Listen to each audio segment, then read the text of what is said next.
নিরামিষের দিনে বাড়িতে চটজলদি বানিয়ে ফেলুন এই রকম ডালের বড়ার তরকারি। শুধুমাত্র এই এক তরকারি পাতে পড়লে সঙ্গে আর কিছুই লাগবে না।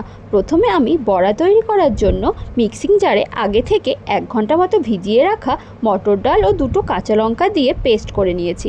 এবার এই পেস্টের মধ্যে স্বাদ মতো লবণ ও হলুদ দিয়ে বেশ কিছুক্ষণ ধরে ফেটিয়ে নিয়েছি। তারপর একটি পাত্রে তেল গরম করে তাতে ছোট ছোট আকারে বড়াগুলো ভেজে একটি পাত্রে তুলে রেখেছি। এবার আরও খানিকটা তেলে জিরে, গোটা গরম মশলা ও তেজপাতা দিয়ে তাতে টুকরো করে রাখা আলু দিয়ে ভালো করে ভেজে নিয়েছি।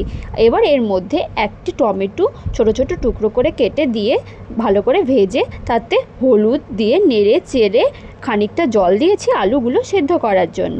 তারপর আলুগুলো সেদ্ধ হয়ে গেলে তার মধ্যে আদা বাটা, ধনে গুঁড়ো, লঙ্কা গুঁড়ো ও জিরে দিয়ে ভালোভাবে কষিয়ে নিয়েছি। এবার হাফ চামচ চিনি দিয়ে নেড়ে চেড়ে মশলা থেকে তেল ছাড়লে তাতে পরিমাণ মতো জল দিয়েছি গ্রেভির জন্য, আর দিয়েছি 3টে চেরা কাঁচা লঙ্কা। ফুটে উঠলে স্বাদ মতো লবণ ও ভেজে রাখা বড়াগুলো দিয়ে আবার খানিকক্ষণ ফুটিয়ে নিয়েছি। সবশেষে গরম মশলার গুঁড়ো, 1 চামচ ঘি ও কাসুরি মেথি দিয়ে নামিয়ে নিলেই তৈরি সম্পূর্ণ নিরামিষ সুস্বাদু ডালের বড়ার তরকারি।